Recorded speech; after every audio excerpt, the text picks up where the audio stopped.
Joining me now are Ernest Opuni, sports analyst and Box Talk UK founder and sports commentator, Adi Oladipo. Gentlemen, welcome to the Global Sports Report.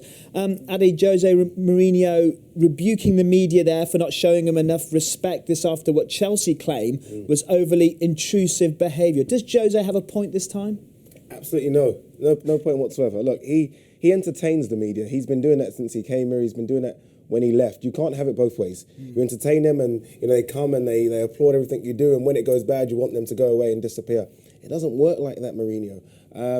I love seeing him. I like seeing this Mourinho, this side of a man that's almost struggling and getting nervous at questions and interviews. A man that's been so cool and calm for so many years is now under pressure.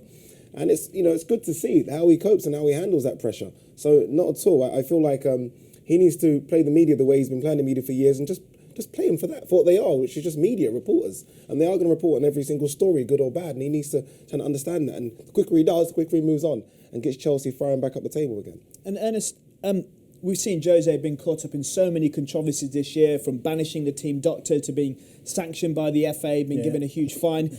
Has he actually contributed to Chelsea's terrible start?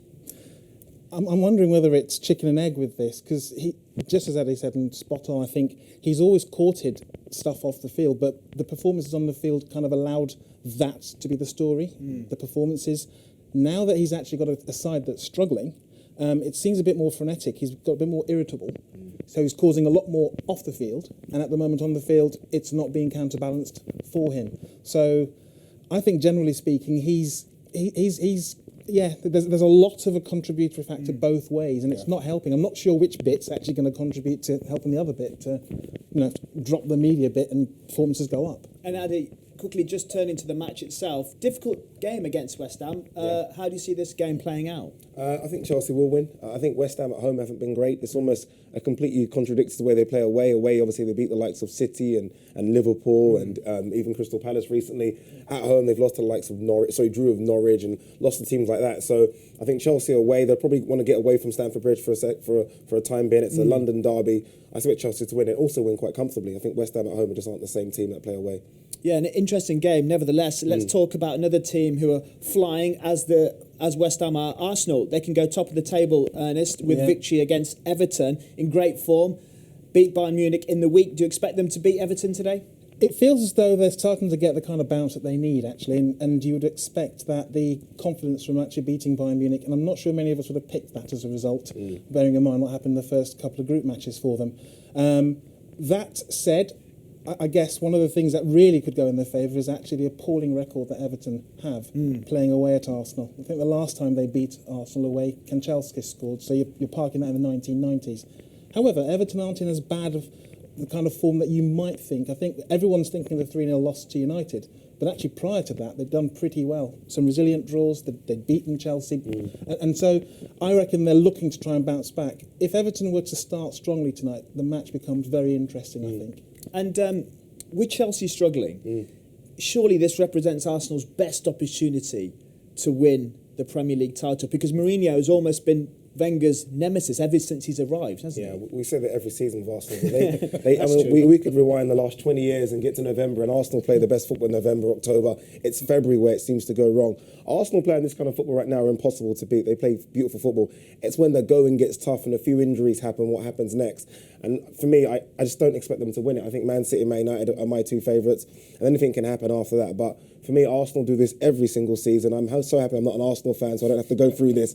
But no, I don't expect them to win the league. But you're right, look, Chelsea are their nemesis. But for them, unfortunately, it's not just Chelsea in this league. It's Man City, Man United, even the likes of Liverpool and Tottenham. There's a lot can happen. And so right now, are Arsenal favourites? No. Are they playing very good football? Yes. And that's it, really. Do you agree with Adi's assertion? Arsenal looking good, but they still don't have enough pedigree to win the title? The only thing that I might come back with the second view on is the fact that the slightly soft underbelly for Arsenal defensively seems to be being eradicated. Czech's playing well.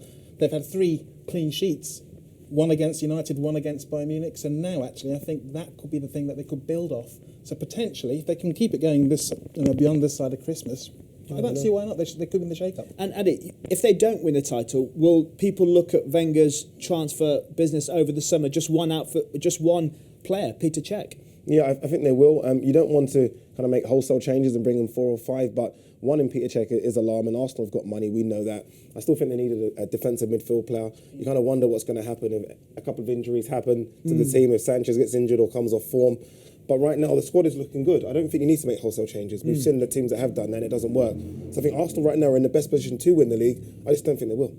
Okay, gentlemen, we'll have plenty more from both of you later in the show. And still with us, we have Ernest Opuni, sports analyst and Box Talk UK founder and sports commentator Adi Oladipo. Let's talk rugby, gentlemen. Ernest, South Africa taking on New Zealand in the first of the semi-finals, the fiercest rivalry in the history of the sport. Where exactly do you think this game will be won or lost? I think what happens in the breakdown is going to be absolutely critical, partly because I think certainly Dupree is going to be depending upon his forwards rather more than his opposite number, Aaron Smith. And that's going to be quite a critical part of what actually I think is going to decide how the game plays out. In terms of the physical nature of the match, we expect that. But it's going to be quite interesting to see what happens when the ball breaks down. And whoever dominates that, I think, is on the front foot. And Adi, semi-finals are often quite tight, claustrophobic affairs with sort of goal kickers tending to hold sway. Do you expect anything different today?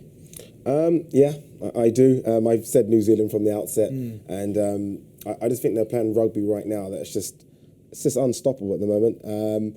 I don't think, and this is a big shot, but I don't think we're just seeing the best New Zealand side this year. I think probably ever. It's that good. The mix they've got in experience and youth. Since they won the World Cup 4 years ago, they've played 52 Test matches and won 47. Staggering record. That's ridiculous. And I just feel like the way they blew away France in the quarterfinals, and that's the France team that was 6th in the world, they blew them away by nearly 50 points. I just feel right now they're playing rugby that's quite scary. Yes, South Africa matched them physically, but when it comes to flair play and just those kind of extra things you need to win these kind of games, I think South Africa are probably 2 years past their prime. They've got a lot of experienced players in there, but sometimes they've reached in a stage where experience does get old. And I think they're just on that slope right now, and I think New Zealand are going to play them at a really good time, and I think New Zealand will win, and I think it will be more comfortable than people expect it to be. Ernest, you're shaking your head there, perhaps. I mean, are the All Blacks, though, under pressure simply because everyone expects them to win? Everyone expects them to be lifting the Webb Ellis Trophy next Saturday? That would once have been the case. I mean, this particular iteration of the All Blacks does seem to not be as inhibited by being identified as the favourites. However, I'm wondering whether the fact that they've not really been challenged so far in this tournament means that they come into this match a bit underdone. I think South Africa are much more on their guard after what happened against Japan. And looking out there, it's going to be windy, there's going to be quite a bit of rain, classic ingredients for an upset. Although New Zealand are an all-round better side, I've just got a slight heart over head feeling. There's a jogging through the streets, which will bring back bad memories for the New Zealand side. So even though we're in this building, I've got to be careful what I say. I have a suspicion South Africa could actually be the ones this evening celebrating. Me and Ernest are going to do a side bet right there. Adi, you said South Africa perhaps 2 or 3 years past their best. They have shown remarkable powers of recovery, particularly after that shock defeat against Japan. For South Africa supporters, where are there any crumbs of comfort? The fact that sometimes, and you said this, New Zealand, look, they can beat New Zealand. They've played each other numerous times. They can beat New Zealand. They look at like Habana now, record try scorer in the World Cup. He looks like he's on staggering form right now. In the pack, they have the biggest pack ever, to be honest. They outweigh New Zealand by a few certain in the pack. So if it does get physical, if it does get wet and slippery out there, they've got a chance. I just feel like right now New Zealand are playing just amazing rugby. And although Ernest said they've not been tested, I mean, France, as you say, were 6th in the world. That's a test. And they blew that test out of the water.